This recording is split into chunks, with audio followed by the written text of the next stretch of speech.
எப்படா வந்த? அவங்க கிட்ட சொல்லாம வந்துட்டியா? ஏன் சும்மா அவனை மிரட்டுறீங்க? சீதா தானாவே வந்திருக்கான். எவ்வளவு தூரம்? தானாவே வந்திருக்கான். என்ன அது மாதிரி பாக்குற? அவனாவே வந்திருக்காங்க. என்கிட்ட ஏன் அதை திருப்பி திருப்பி சொல்றீங்க? நான் தான் பார்த்தேன். நீங்க அவனை தூக்கிட்டு வந்து இங்க படுக்க வச்சத பாத்தியா? ஆமா. அதுக்கப்புறம் நான் தான் அவனுக்கு நைட் ட்ரெஸ் போட்டு தூங்க வச்சேன்.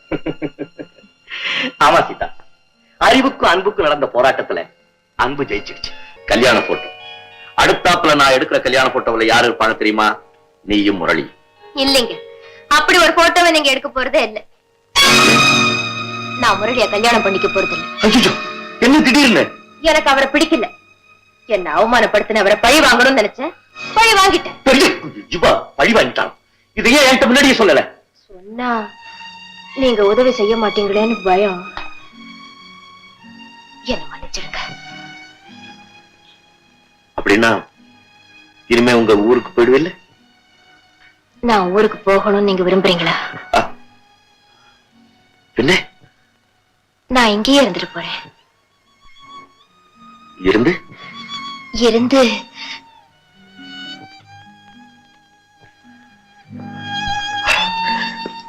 ஏன் என்ன அப்படி பாக்குற? உண்மையிலேயே உங்களுக்கு புரியலையா?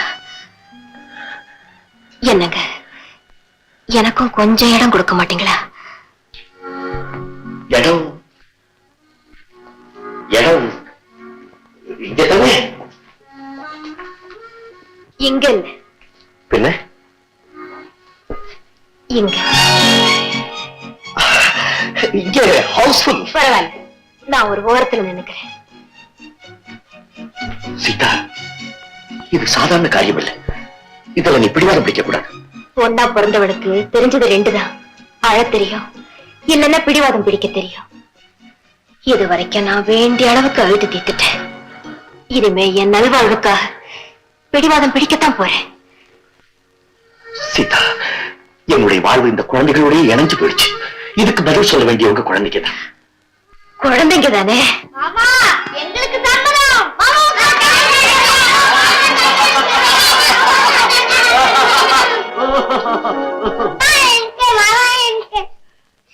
இவர் மாமா சீதாவை பத்தி எல்லா விஷயத்தையும் இவங்க கிட்ட சொல்லிட்டேன். கிராமத்துல இருந்து ஓடி வந்த அந்த பொண்ணு இந்த ஊர்ல தான் இருக்கான்னு தெரிஞ்சிருந்தா சத்தம் போடாம நான் சொல்றதை கேளுங்க.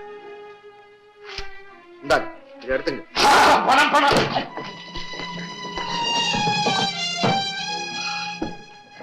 எப்படியாவது சீதா வந்த ஆசிரமத்துல நீங்க அழைச்சிட்டு வந்த அவங்க அப்பாவும் எங்க அம்மாவும் பேசிக்கிட்டபடி அவளை நானே கல்யாணம் பண்ணிக்கிறேன்.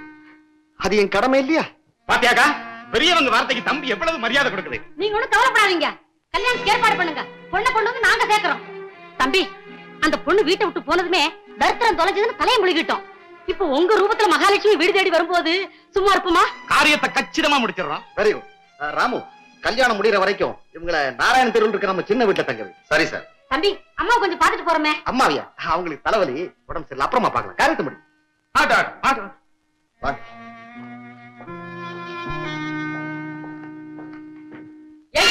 உன்னை தேடாத இடம் இல்ல, வேண்டாத சாமி இல்ல, நீங்க இருக்க வாடி. மாட்டேன், நான் இங்க இருந்து வரமாட்டேன். உங்களை பொறுத்த வரைக்கும் நான் எப்பவோ செத்து போயிட்டேன். இது இந்த நல்லவரால எனக்கு தரப்பட்ட புது வாழ்க்கை. இதை என் கெடுத்துறாதீங்க, போங்க. ஐயா தம்பி, என் பொண்ணு ஏதோ பேசிட்டு இருக்காள, நீ பாத்துக்கிட்டு மரமாவே நிக்கிறியே. அடா, இவகிட்ட என்னக்கா பேச்சு? இவ இன்ன மைனர். சட்டப்படி இவளுக்கு நீதான் கார்டியன். நீ வர சொல்ற இடத்துக்கு இந்த கழுதை வந்தாகணும். சீதா, புறப்படு. மாட்டேன். சீதா, பயப்பட, தைரியமா உங்க கூட போ, ஒண்ணும் நடக்காது. ஐயோ வேண்டாங்க, இவங்க என்ன உயிரோட நரகத்துல தள்ளிடுவாங்க. பாருங்கம்மா, அவசரப்பட்டு ஏதாவது ஒரு முடிவுக்கு வந்து தாய் குலத்துக்கே பழிய தேடிக்காதீங்க. தாய் யாரும் தெரியாத உனக்கு தாய் குலத்தை பத்தி என்ன தெரியும்? சித்தி, அத நீங்க கேட்காதீங்க. பணத்தை வாங்கிட்டு என்ன விற்க பார்த்த உங்களுக்கு தாய் குலத்தை பத்தி பேச என்ன யோகியதை இருக்கு? எதுத்தா பேசுற நந்தி கட்ட நாயே?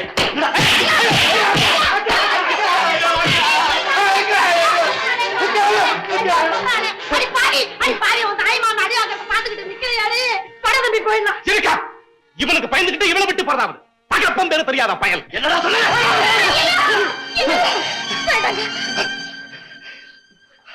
சீதா, நீ தயவு செய்து அவங்க கூட போயிடு. இல்லாட்டி நான் கொலகாரனா மாட்டிட்டு. தயவு செய்து போய், தயவு செய்து போய்.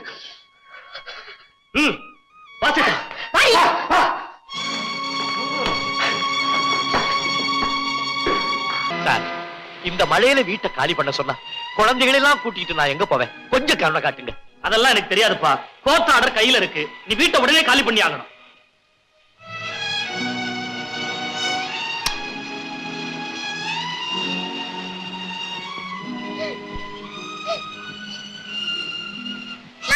ஐயா ஐயா குழந்தைகிட்ட கொடுத்துருங்க. போனா போட்டும். அழாத. மாமா ஐயா மாமா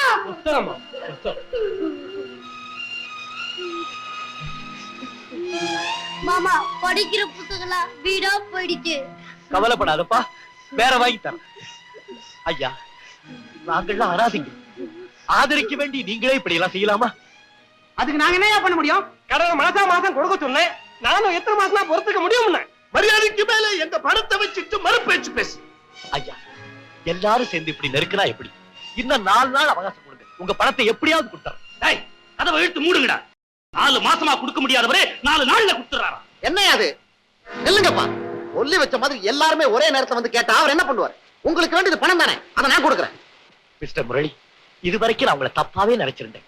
என்ன மன்னிச்சிருங்க. நீங்க தான் தெய்வம் மாதிரி வந்திருக்கீங்க. மிஸ்டர் கோடீஸ்வரன், கஷ்டம் எல்லாருக்கும் வர்றது சகஜம் தானே. நீங்க முன்னாடி என்கிட்ட ஒரு வார்த்தை சொல்லி அமைச்சிருக்கலாமே. இந்த பேருதவியை நான் மறக்கவே மாட்டேன். உங்ககிட்ட எனக்கு ஒரு சின்ன உதவி கிடைக்கணுமே. என்ன செய்யணும் சொல்லுங்க. நீங்க சீதாவை மறந்துடணுமே. என்ன சொல்றீங்க? அதான் உங்க வீட்டுல சீதான்னு ஒரு பொண்ணு இருந்தாலே அவளை நான் கல்யாணம் பண்ணிக்க விரும்புறேன். நீங்க மறந்துடணும்னு சொல்றேன். இது என்னுடைய பிரச்சனை இல்லை, அவ தீர்மானிக்க வேண்டிய விஷயம். ஏன் நீங்க அவளை தீர்மானிக்க வைக்கலாமே. மிஸ்டர் முரளி, நலிஞ்ச உடம்ப நோய் கிருமிகள் அரிக்கிற மாதிரி என்னுடைய சூழ்நிலையை உங்களுக்கு சாதகமா பயன்படுத்திக்காதீங்க. இப்ப புரியுது மிஸ்டர் கோடீஸ்வரன். நீங்க ஒரு சுயநலக்காரன். உங்க சொந்த சுகத்துக்காக இந்த குழந்தைகளை நடுத்தூர்ல விட கூட தயங்க மாட்டீங்க. இட்ஸ் ஆல் ரைட், நான் வரேன். மாமா எங்களுக்காக நீங்க பட்ட கஷ்டம் எல்லாம் போதும். நாங்க கடவுளோட குழந்தைங்கன்னு அடிக்கடி சொல்வீங்களே, அந்த கடவுள் எங்களை எப்படியாவது காப்பாத்துட்டு. மாமா நீங்க அக்காவை கல்யாணம் பண்ணிக்கிட்டு சந்தோஷமா இருங்க மாமா. ஆமா மாமா. பாத்தீங்களா, ஒரு நிமிஷம் நானே தயங்கிட்டேன். என் கண்ணுங்களா, நீங்க எல்லாரும் என் மேல வச்சிருக்கிற அளவு அன்பு நான் உங்க மேல வைக்க தவறிட்டேன். என்ன மன்னிச்சிடுங்க. எனக்கு நீங்க தான் முக்கியம். நீங்க எல்லாம் கடவுளுடைய குழந்தைகள் இல்ல, என் குழந்தைகள். உங்களை பிரிச்சு என்னால வாழவே முடியாது. மிஸ்டர் முரளி, சீதா என்ன மறக்கும்படியா நான் என்ன செய்யணும்னு சொல்லுங்க, அப்படியே செய்யறேன். முதல்ல என் குழந்தைகளை காப்பாத்துங்க. Very good. நீங்க தான் புத்திசாலி.